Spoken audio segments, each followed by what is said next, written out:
Beyond the Wrench with Jay Goninen from Find a Wrench.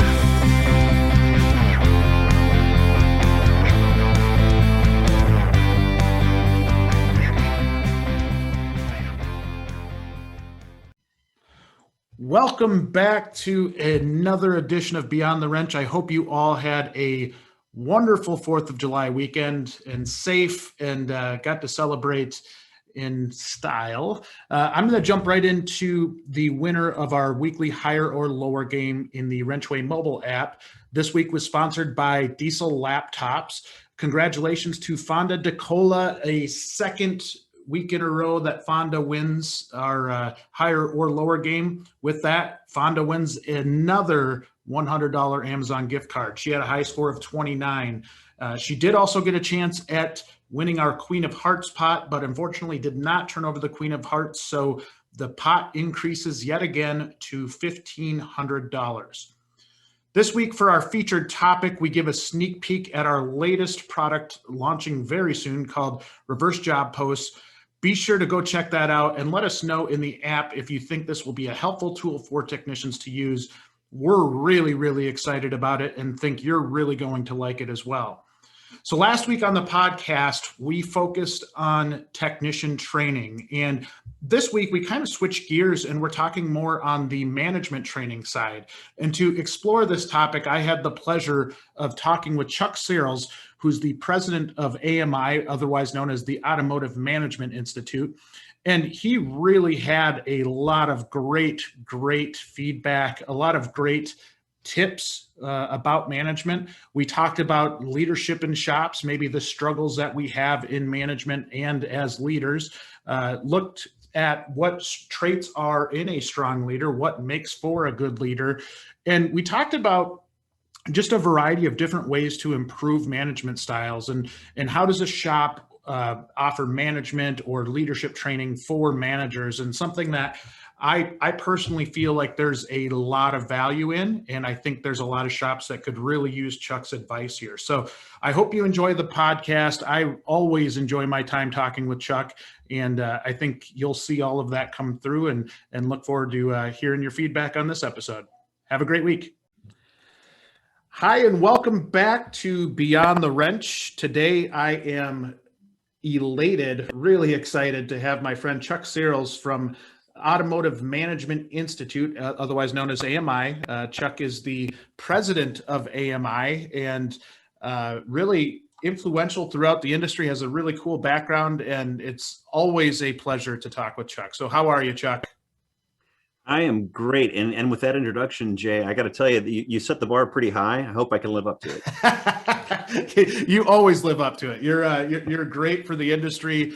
You're great for AMI. I've had the pleasure of getting to know you, got to spend some time with you in Florida a month or so ago, probably a little bit longer than that.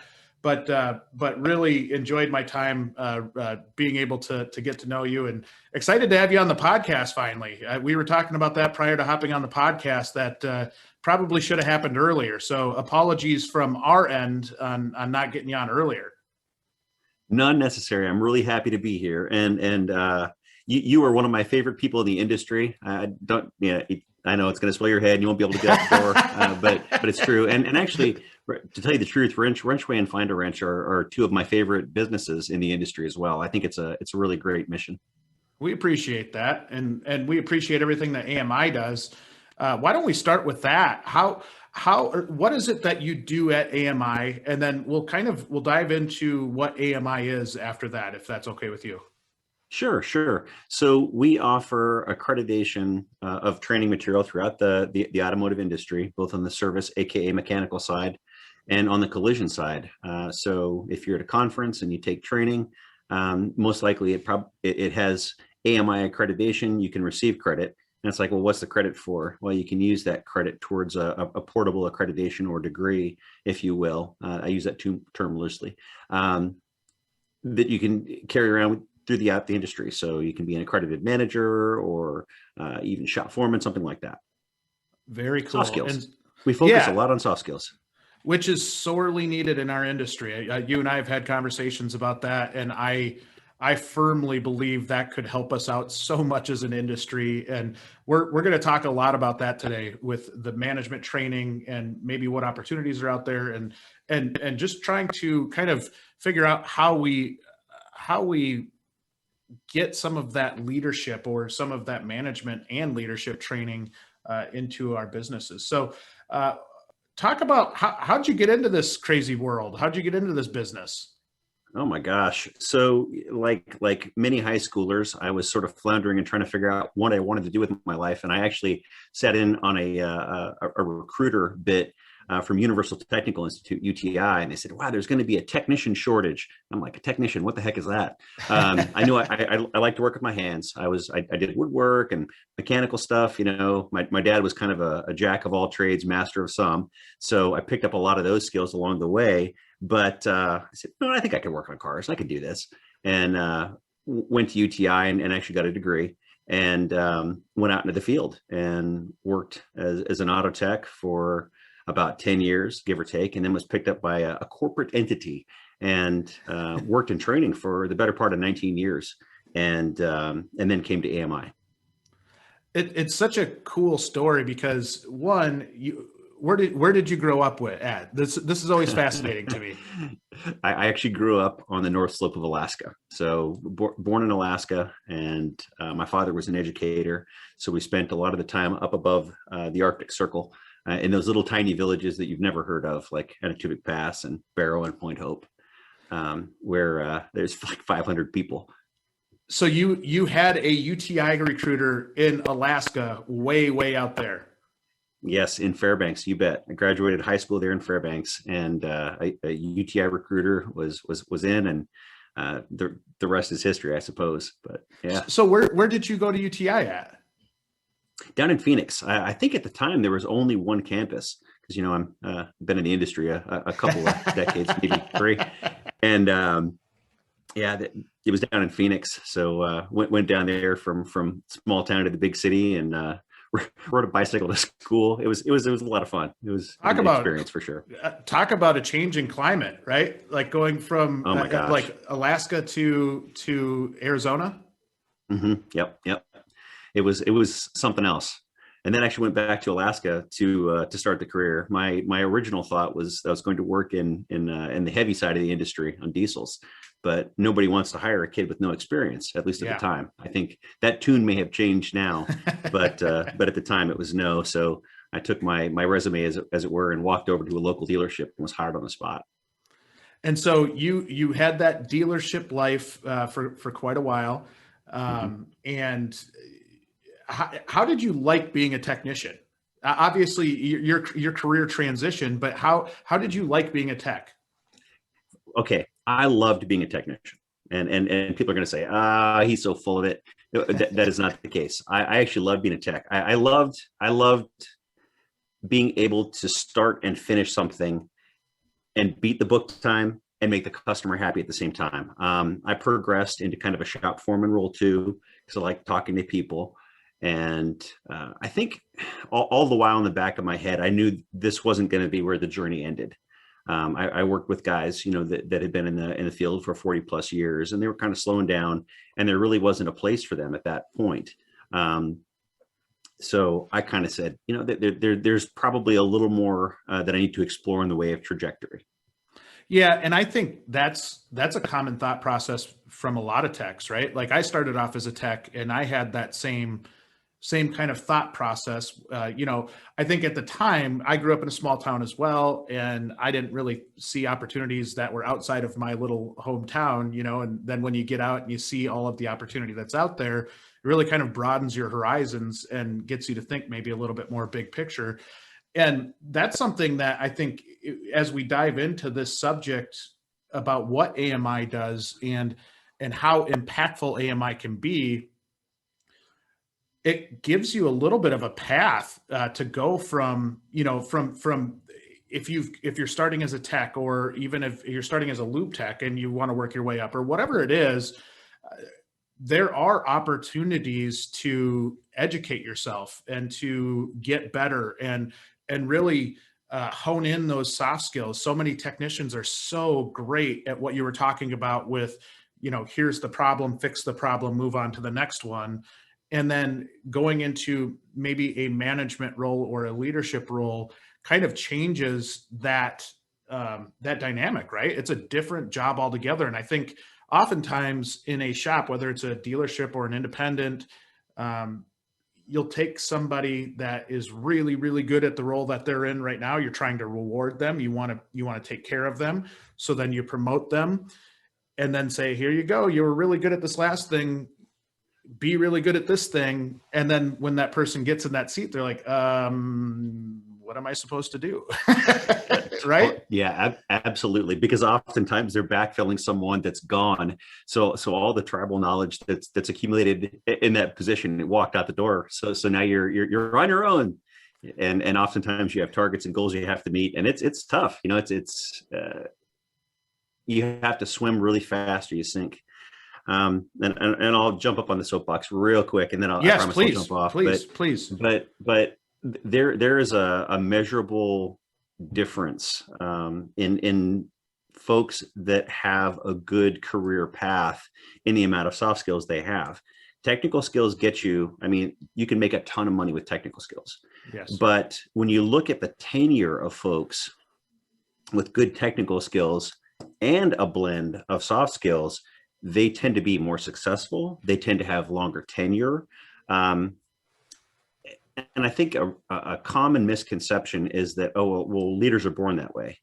Are some? Yeah, absolutely. There are born leaders. It can be a trait, but leadership is also a skill, and it can be taught. I mean, we've all had mentors, right? And that's where you sort of pick up the things that you want to do. And I guess alternatively, you see the things that you never ever want to repeat. It's like, man, I will never be that guy, because I've had those too. But yeah, you can learn leadership. You can learn it, and I think we're going to talk about this a little bit later. But different personality styles require different leadership skill sets, and that is super, super important. But again, you can learn it, and with soft skills, it really greatly increases your chance of success in any industry, really. Yeah. And okay, soapbox off. No, you know what though? Like, this is such an important topic and something that I think AMI does such a great job with in terms of being able to bring some of that to the forefront, right? And make it a focus, because we're really good as an industry at that technical training. I think there's an abundance of technical training out there for somebody that wants to really immerse themselves in that side of the business. And to me, that foundationally sets that technical foundation is so important to me. And even for me, who I started as a tech, not nearly as good a tech as you were, but I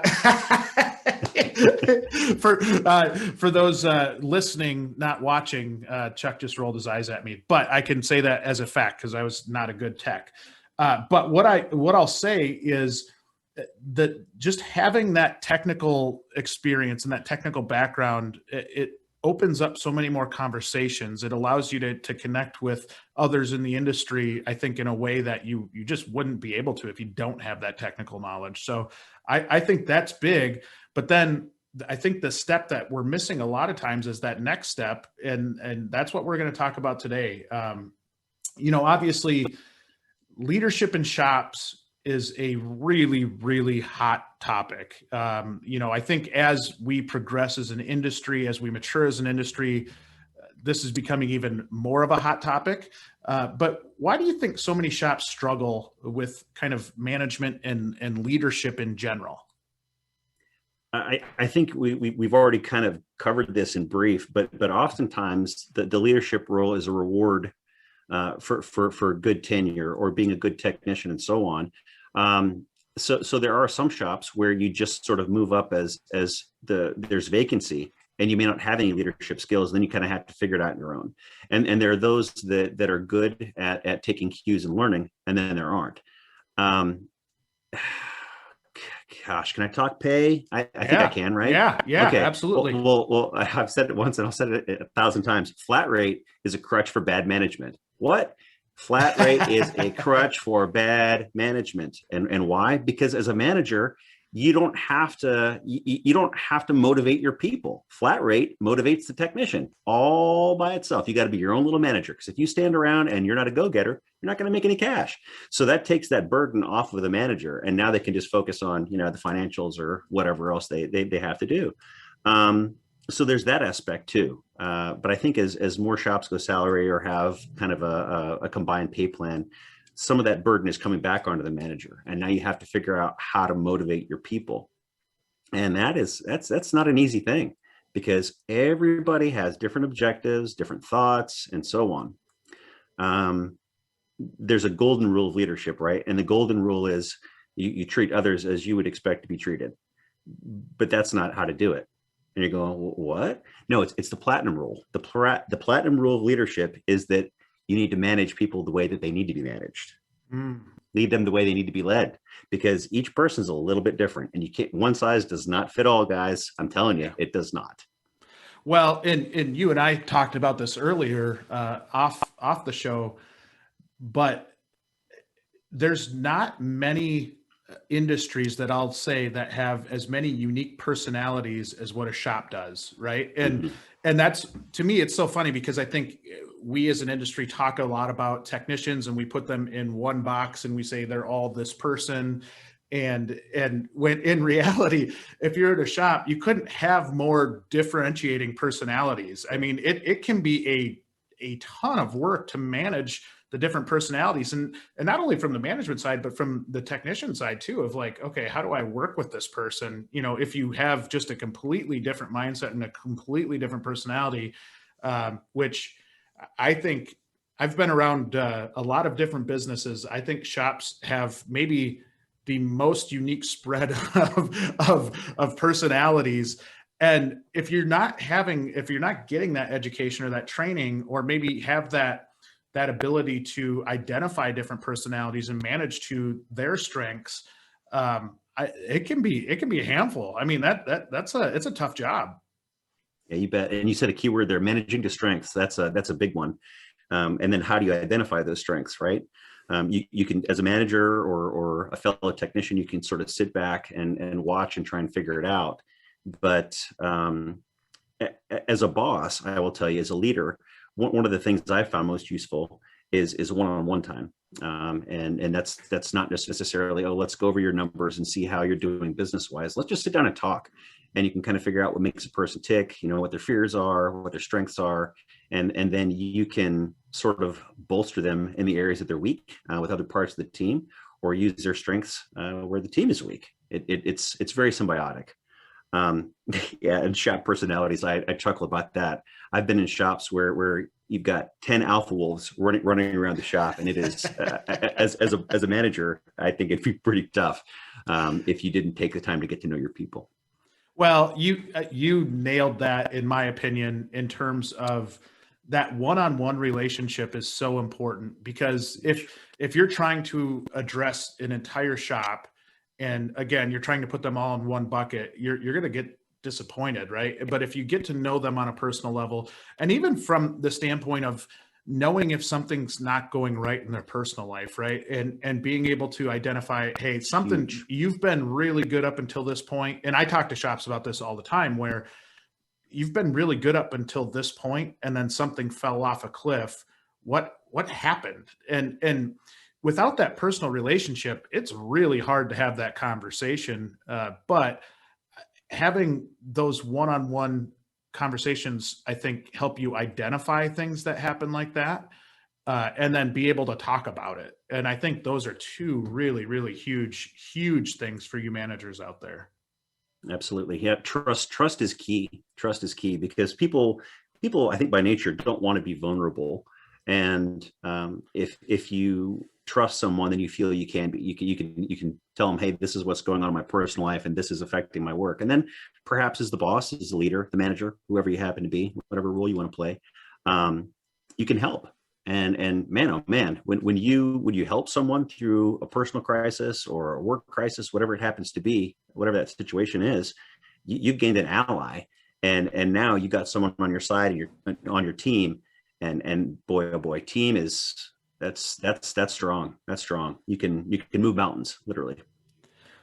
Would you have advice for any of the introverts that are out there that maybe don't like having those conversations and don't like, I think it's really easy for somebody that's an extrovert to say, hey, yeah, go have these conversations. But then if you're somebody that just doesn't like those conversations, how do you handle that? No doubt. That's a great question, Jay.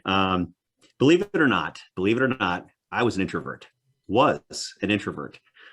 Going through grade school, high school, and everything else, I was scared to death. To talk to people, get up in front of a group, forget it. I probably would have had a heart attack. I got a job right out of high school as a tour guide in a Goldridge, and you can look that up if you don't know what it is. But it's an Alaska thing, and led groups of tourists, about 50 people, and you take questions and lead them around and talk to them. So that was kind of like a swim or sink moment, right? I think there's an easier way to do that, and that is actually through simple training, really. There's training out there that you could take. It says, hey, here's a way to be a little more confident when you speak. Here's a way to feel a little more comfortable speaking to people. And there are even books on the topic. And education, I think, is key there. That and practice. Yeah. Practice. And you may not want to, but when you jump out of the box, doors open. That's for sure. Yeah. And it's funny because I think I was a little bit like you, right? Where it's kind of weird to say it now, but I was very much an introvert growing up, and I think it's still there's days where I'm like, I don't really feel like talking to a lot of people, and you kind of have to force yourself to. But I think that's the funny part of I think if somebody were to meet me, it would be like, no way, that guy's an introvert, and but like, there's times where I definitely like having my alone time or being able to work on a project and have that technician mentality where you can kind of sit back and work on a problem and not talk to anybody. Get it figured out on your own. Yep. Yeah. And again, there are just a ton of books and training videos. I mean, simple clips, all kinds of stuff. Vines, right? Isn't that what the kids call them? Vines, yeah. Short videos. But some involve things like meditation, speaking to yourself in a mirror, you name it. There's a ton of topics out there, but I think it's just practice, really. Find what's comfortable for you and then practice it. Lots of good podcasts too. I know Carm Capriotto's podcast. You've been on that. I've been on his. It's amazing. He has a lot of really, really good management podcasts, subjects that are the lead of podcasts. And I give him a lot of credit because he does a lot of really good stuff there as well. Carm is awesome. Yes, he is. So on this topic, one of the things that we asked our WrenchWay insiders, do you think your manager has the right skills and training to lead different personalities in the shop? I was actually a little bit surprised by the results. 62% said yes, 38% said no. So that's a good sign that we're, I think we're heading in the right direction. I'd be interested to see where that question would have landed maybe 10 years ago or 20 years ago. I don't know if that would have been quite as positive, but I think that shows that some of the stuff that AMI is doing and some of the stuff that the industry is doing in general in educating people is working, right? People are learning to become better leaders and really taking the leadership part of it as a serious piece of their kind of their management repertoire. You have to be a leader, and being, kind of separating leadership from management, I think is a big deal, right? Totally. Yeah. There are all kinds of funny little memes about, the manager is whipping all the employees in front of him. Then the leader is literally, leading the charge. But you bring actually a very, very good point to the forefront here. And I'm going to dive a little bit deeper into it. Yeah. What happens with a lot of shops out there is they're looking for technicians. We need to find technicians. There's a technician shortage, and you and your businesses help find them, right? Or you help the technician find the business. Well, that's part of the struggle. Well, now guess what? You got them. Now you got to keep them, right? So 38% of the people in your survey, 38% of those insiders said, no, they don't do that. Well, guess what? The number one reason in almost every industry out there that people leave the job is because of your boss. 38% of you aren't doing your job. How do you do it? You train. My gosh, if you don't have the skills, leadership is a skill. It can be taught. It can be learned. Find a mentor, for heaven's sakes. I mean, we've all had them, right? Again, it's that I want to do what that guy did, or I don't. But if you don't have that, go and get training. I mean, there's a ton of training out there. We host it. There's a bunch out there. Well, and Definitely. I think when you attend the trainings or maybe a trade show, it's not hard to find mentors. Like, I think there's, especially in this business, if you go to a trade show and meet people, there are so many people that are willing to help you out. And, I think that's been something that I look at as something I want to do in my career, moving forward, is how do we help other people out with, some of these issues. And because I've had some of them myself, right? And being able to reach out to somebody that you've met at a conference or that you've met in some training somewhere, and even maybe an instructor that you've had that you can reach out and say, hey, I'm struggling with this thing. Can we talk about it? That can be super impactful. I mean, hugely helpful. And even if it's just because you're in a rut and you need to talk to somebody, I think that is the mentorship piece is huge. Part of the human condition, right? Yeah. We need to talk. We need to get things off our chest, and having that someone is really important. I have been very, very fortunate and have had some very, very good mentors, very, very good, that have brought me under their wing and taught me the right way to do things. And that builds that trust, right? And you've got trust with your mentor. They trust you as a mentee, and then you can take those lessons and carry them over to your reports, the people that work for you or you work with, for that matter. So important. Yeah.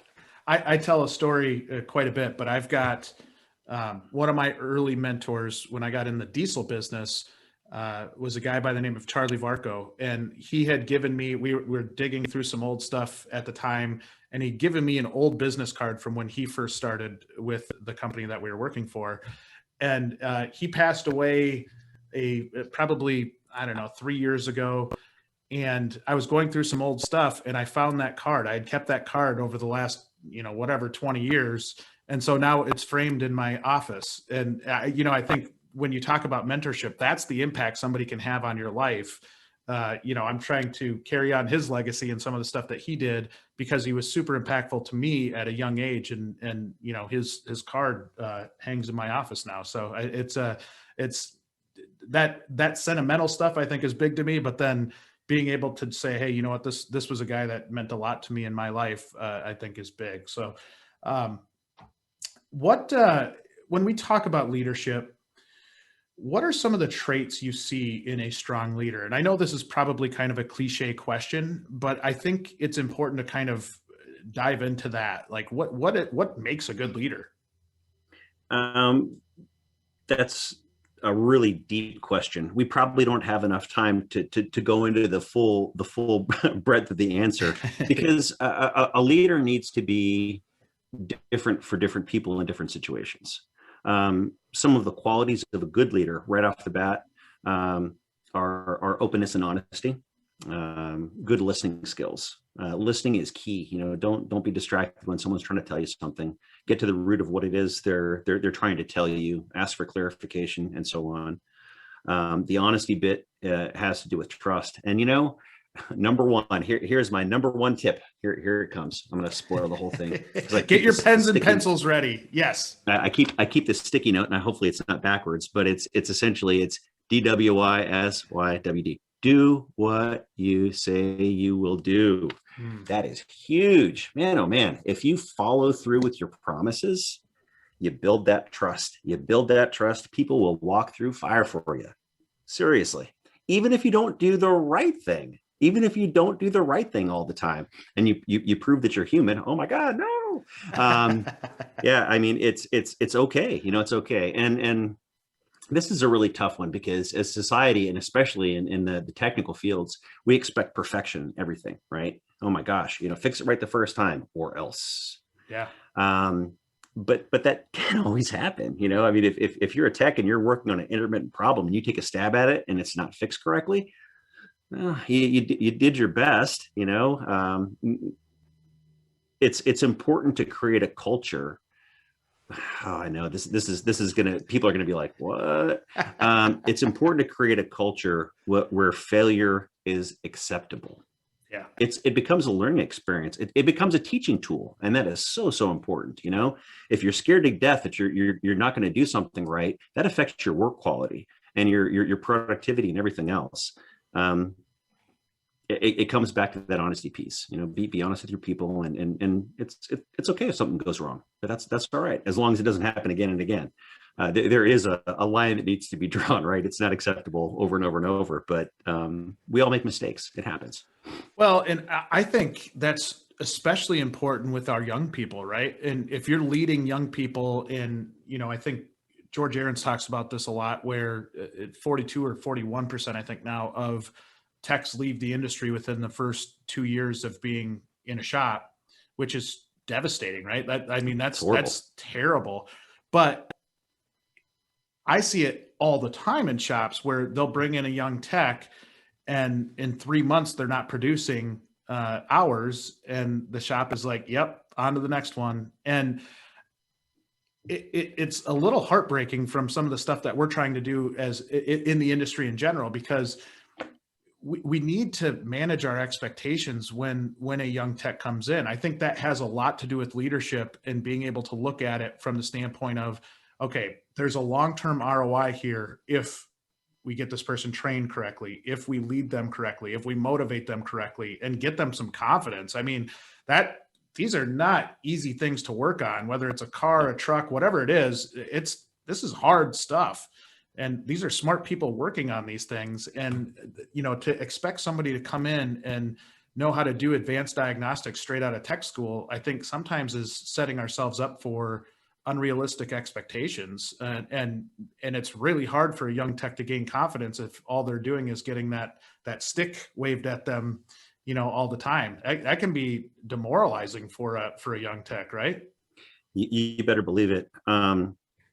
Coaching and mentoring are so important. And again, I was very fortunate. I had a couple of technicians that took me under their wing and taught me how to, properly put a car in a lift and use an air ratchet, things that they just don't, or didn't at least teach you in tech school, that you kind of had to figure out on your own. But yeah, man, that is heartbreaking. What a horrible statistic. I mean, yeah.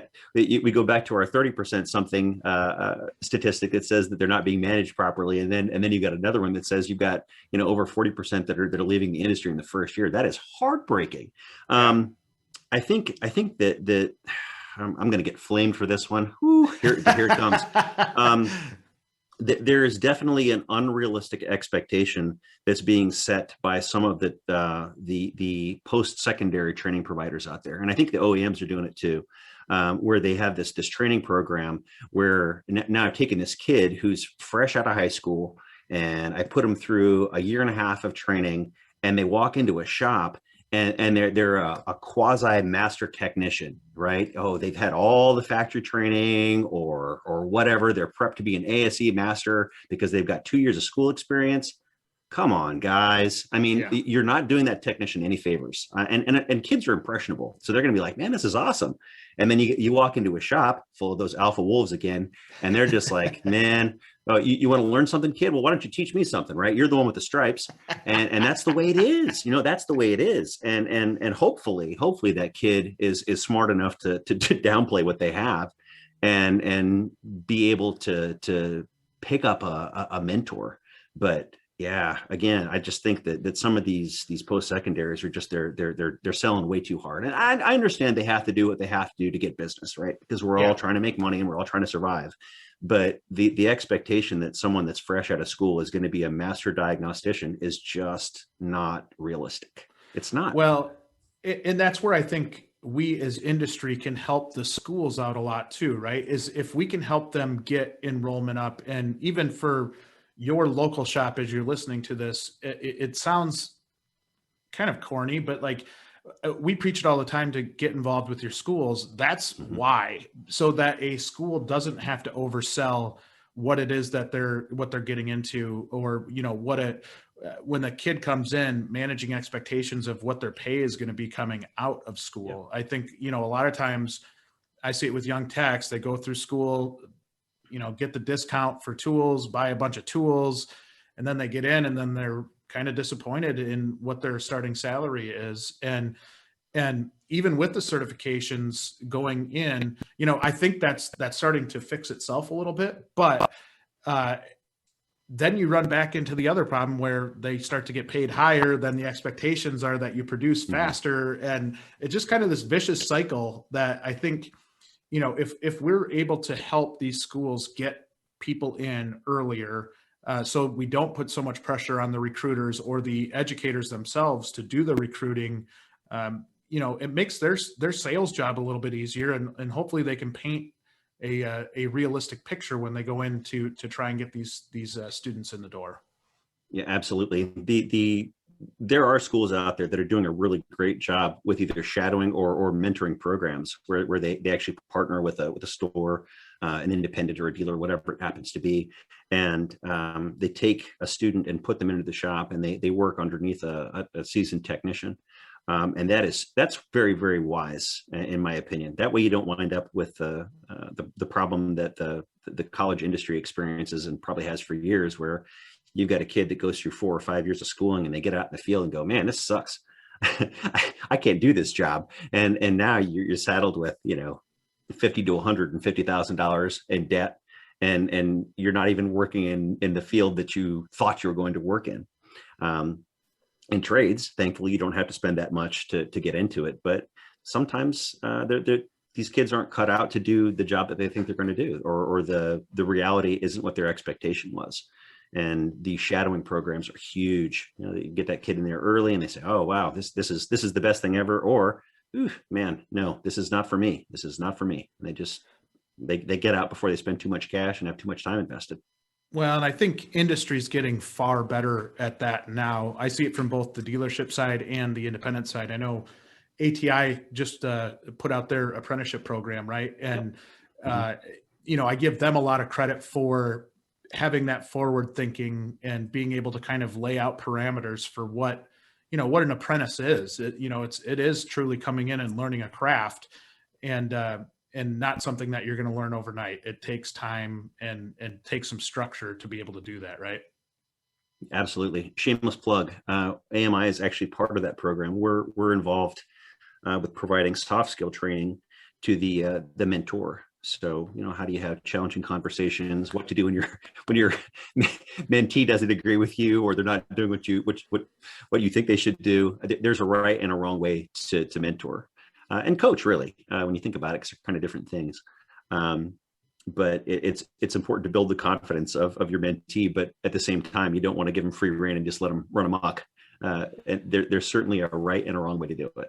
Yeah, and I've stated this story before, but I always laugh because I went to go take over a shop and managing this shop, and the owner of it was a dealership group. The owner said, "Oh yeah, so and so's mentor," and so I'm like, "Okay, cool." I'm just getting to know everybody, and I walk up and I said to the gentleman, I said, "So I hear you're little Jimmy's mentor," and he's like, "What are you talking about?"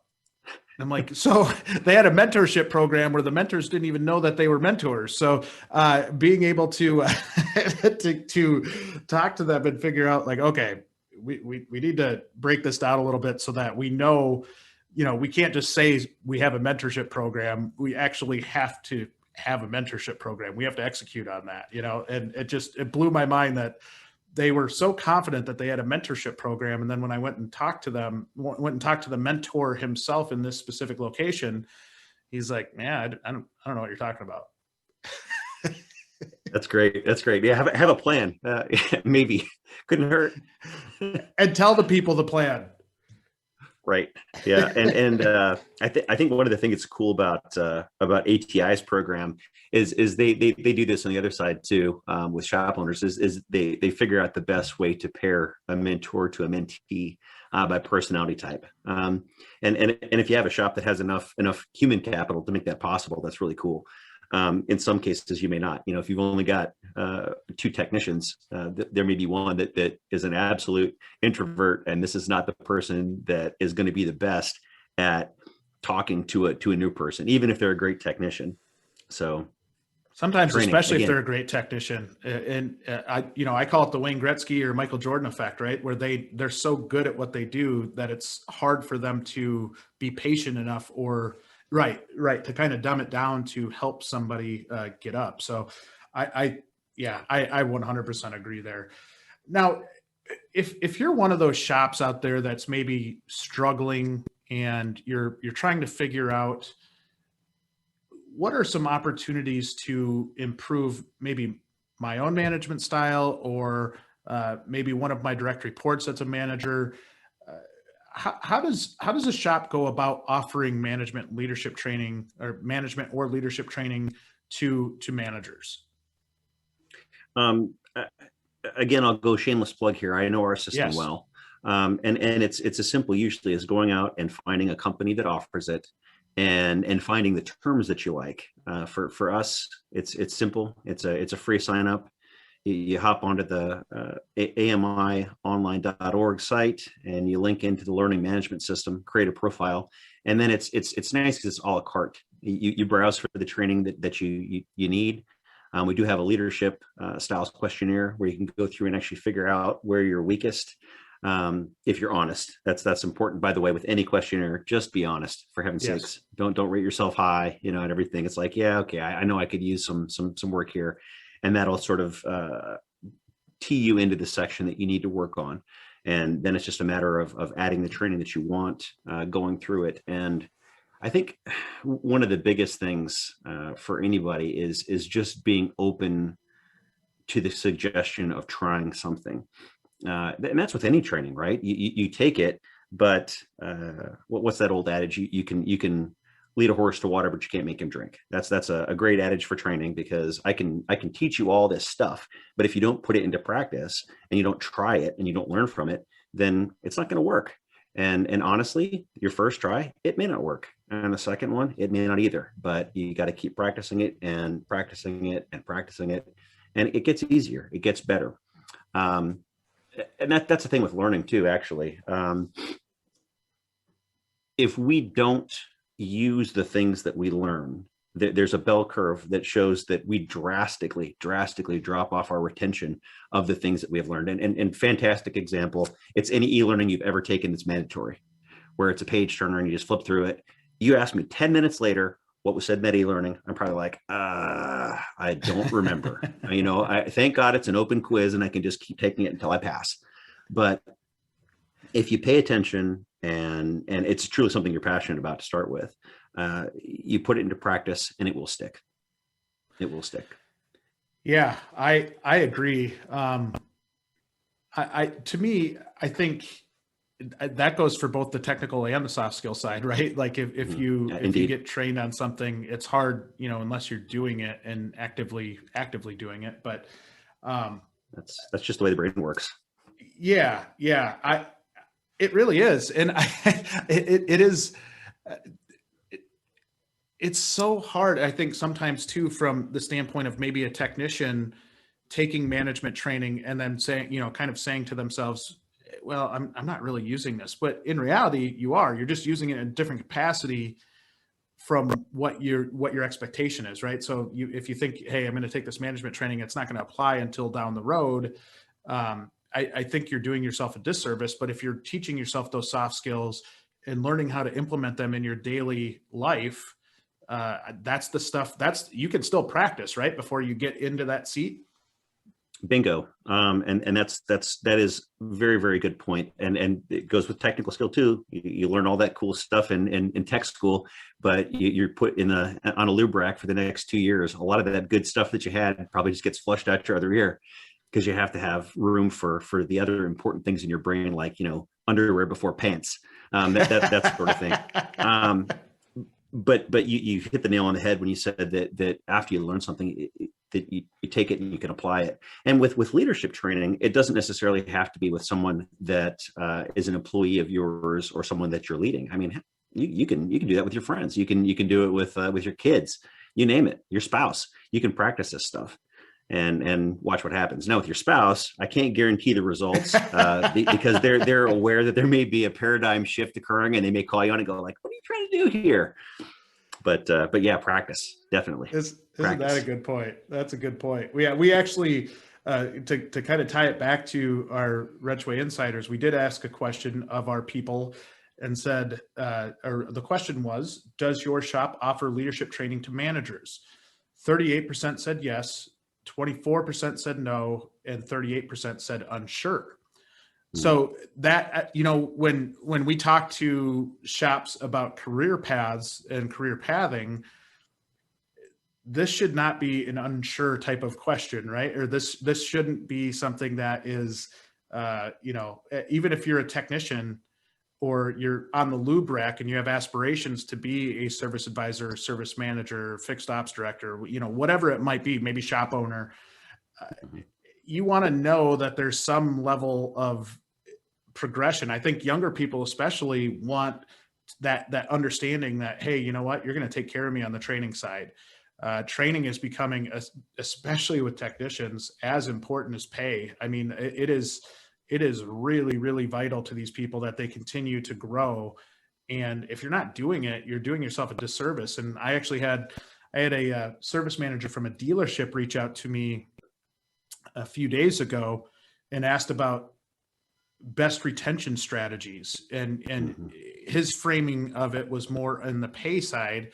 But to me, it was sitting down with each tech and understanding where they're at, what training they want, what their aspirations are. Maybe that B tech wants to be an advanced diagnostic tech at some point, and they have the capability. You just got to get them trained. Or maybe they don't have the capability, and you have to have that talk with them about, okay, maybe we should try your path a different direction. But I think, to me, it's probably 2/3 saying that they know or they're unsure. It's indicative of our industry, right? Like we don't have clarity in a lot of this. You have asked a couple of questions in there, and I'm going to attempt to frame this all properly in one answer. The first bit is, if you know your manager isn't taking training and they're bad, well, then you obviously have a problem. If you're unsure, and that could be a big problem too. I mean, there are professional certifications and designations out there for technicians that are expected, usually anyway, like ASE and such. If you're performing any type of HVAC service, well, you'd better be certified. And it could be said the same for even a service advisor, right? I mean, there are ASE certifications out there that show that you've at least certified, you've taken the steps to be known as someone who's trained as a service advisor or understands the steps. And the same can be for managers too. There are professional accreditations and certifications out there for managers. AMI's got the accredited automotive manager, the AAM, and the master designation as well, if you want to put the time in for it. So having a certificate or a designation, diploma, whatever you want to call it, on your wall, there's nothing wrong with that as a manager. Nothing wrong with it. I took a ton of training in a former life with that OE, and it helped me greatly. I mean, eventually it became where, okay, I've heard this before, blah, blah, blah. The leadership principles really haven't changed since the time I won't go into history, but anyway, leading people is this, it's the same. Once you learn the principles, it's the same. I mean, there are little nuances that we discover as the science of it evolves, but it's the same. The second piece to that has to do with training as a tool, right? For retention. And back in that former life I was just referring to, data analytics was a big part of my job. And it had to do directly with technicians. And being in the training industry, it's like, what's the value of training? What's the value of training to a technician, to the store, to the brand? And the one that stuck for me is, I think the percentage was right around 40%. You had a 40% better retention rate by training a technician, by sending a tech to training. 40%. That's all you got to do. That's insane. Just send them to training. And it's like, hey, you're building loyalty. You're saying, hey, I want to invest some time and some money in you as a human being, as an employee, whatever. And the reward is you get to keep them. hello, it's not that hard.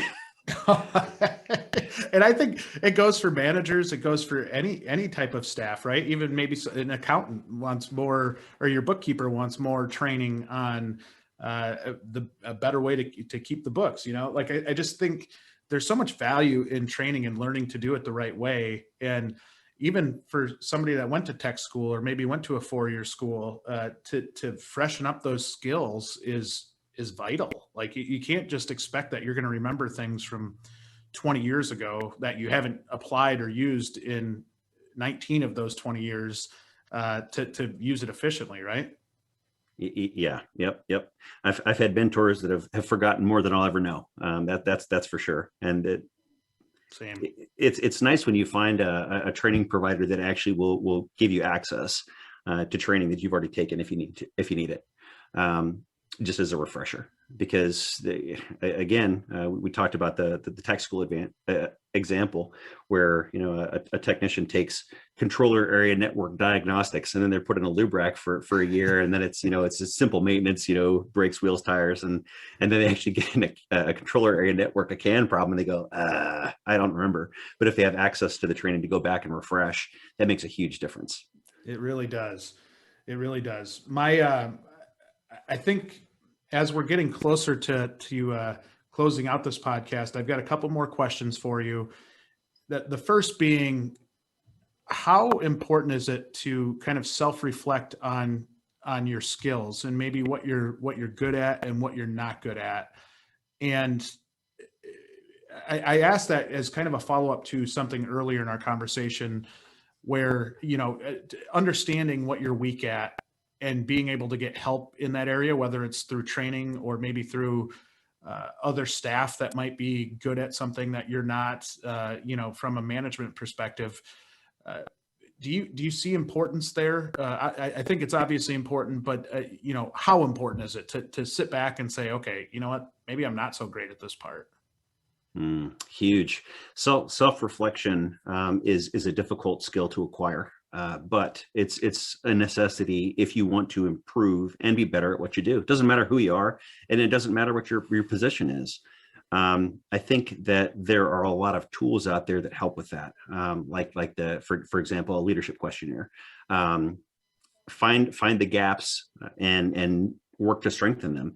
We're never going to be perfect at everything, and I know a lot of people strive for perfection, and that's a wonderful goal. It can drive you crazy, but it's a wonderful goal. But you don't have to be perfect at everything, but you can be good at a lot of things. Don't sacrifice something in the sake of perfection when it's good already, right? Right. So I think there's an adage that says, it's a good day if you've learned something, and in self-reflection or by using tools that are available, you can find something that you can learn every day if you want, and that's huge. That's huge.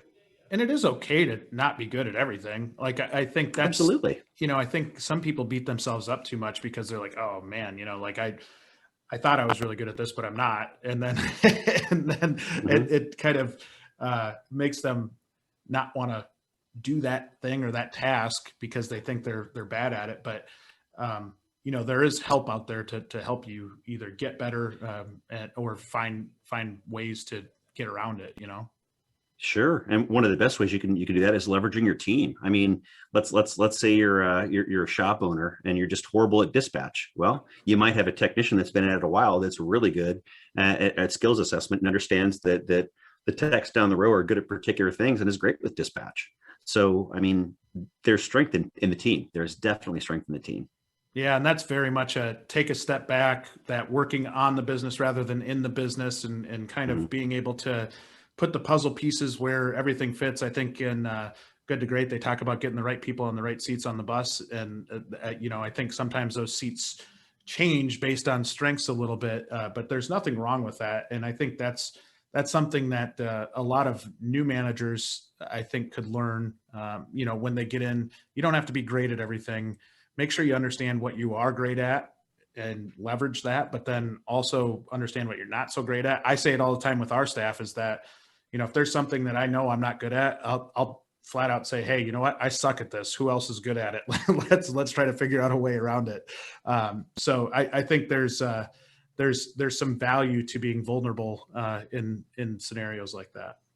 Absolutely. And that's a skill too.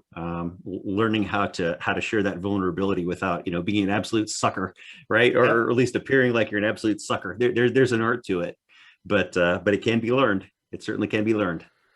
There really is. Now, the last thing I'm going to ask you is, as we've got shops out there, or even somebody on a personal level that really wants to look at leadership training, management training, and there's some expense to it, right? That it's, I think, inevitable that you're going to pay for training. Is there a good way to measure ROI on training, and more so than just like the general pulse of, hey, you know what, we've retained our technicians because we've trained them, we've done, our culture's gotten better because of training. Are there true numbers behind it, or is it more of just kind of a long-term play where you're going to get value out of it, you just don't know what that numeric value is? I think you've actually answered your own question. Really, number one is if you do an employee survey, if you're a big corporation, then you can measure the happiness level of your employees. But if you're in a shop environment, I think that the biggest one's probably going to be retention, especially with technicians. It'll be retention. I think there's also a personal barometer too, where if you're doing the right thing, it's so easier or so much easier to lay your head down at night and just go, yeah, I did a good job today. But really, when it comes to analytics, retention's a big one for management. And if you're a company that does internal surveys on employee levels of satisfaction, I'm sure you'd see an increase if you're applying the steps that you've learned. Obviously, for technical training, if you get into that realm, then you're looking at is the vehicle fixed right the first time, speed of repair, and so on. With management training and people skills, it can get a little fuzzy. Are there ways to track it? Yes, but you have to have the right analytics tools in place to do it. Yes. And I think that's those, again, going back to those one-on-one conversations. And if you're an owner of a shop or a fixed ops director, having those conversations with a manager so they know what the barometer is and like how am I being measured, right? And I think, as you're adding skills to them, your expectations as as their leader is that you want them to grow. And if there are values that you can put on it, or goals that you can put on it, SMART goals that you can put on it, to be able to measure that along their way. So it's not always gut feel. I think that's good, but I do think a lot of it is just, you can tell from your conversations with the techs how well they're being led. They're normally pretty boisterous on if they don't feel like they're being led correctly. I don't think I've ever been a part of a shop where they've been shy about saying if they don't like how they're being managed. So, and a lot of times they're telling the manager that directly. And if they don't feel like their word is getting home, then they go up and try to get their word somewhere else. And so I think that's, at the end of the day, we talk about this a lot, but those personal relationships, even if you're an introvert, even if your personality isn't the most outgoing, where you want to be out and talking to people, to be an effective manager and be really, really good, you need to learn how to do that. And that's, some of the tools, and I'll give you a shameless plug because I think what you're doing at AMI is outstanding, but being able to look for opportunities to learn and get better are only going to help you. Like none of these classes, I guarantee you're going to walk away with things that are very impactful to you. AMI kind of helps point you in the right directions. And so I love what you're doing at AMI. I think before we drop off, I do want to have you explain a little bit more about AMI, just in terms of how do people get in touch with you? How do they find AMI? We talked about the website. I think that the website is a great resource for those of you that want to learn more. But maybe give us a little plug for AMI in general, Chuck. Okay. Thanks, Jay. Yeah. So at the Automotive Management Institute, AMI, we provide training to the industry, oftentimes through scholarships. So as a nonprofit, we actually have companies and businesses that will donate, and we turn that around in the way of scholarships for the industry. And most of our training is soft skill. It's management type, but there are things that get a little more technical. There's things for estimators, collision photography, for example. There are some courses in there that have to do with Fiat Chrysler's ADAS system and so on.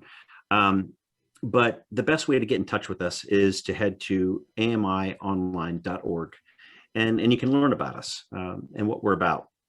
And then that in turn can link you out to our learning management system, which is where all of our online training is held.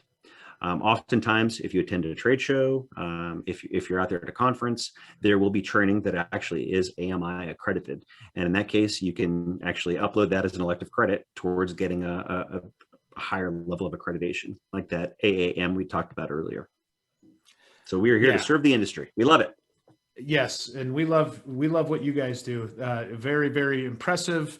As I said at the top, really enjoyed getting to know you and respect what you do throughout the industry. So we'll have to have you on again. I guarantee there were a couple things that we talked about that we could do entire podcast episodes about. So we'll try to dive back into those, get you back on the show, and talk more about those down the road if you're willing. Absolutely. Thanks so much, Jay. Thank you, Chuck.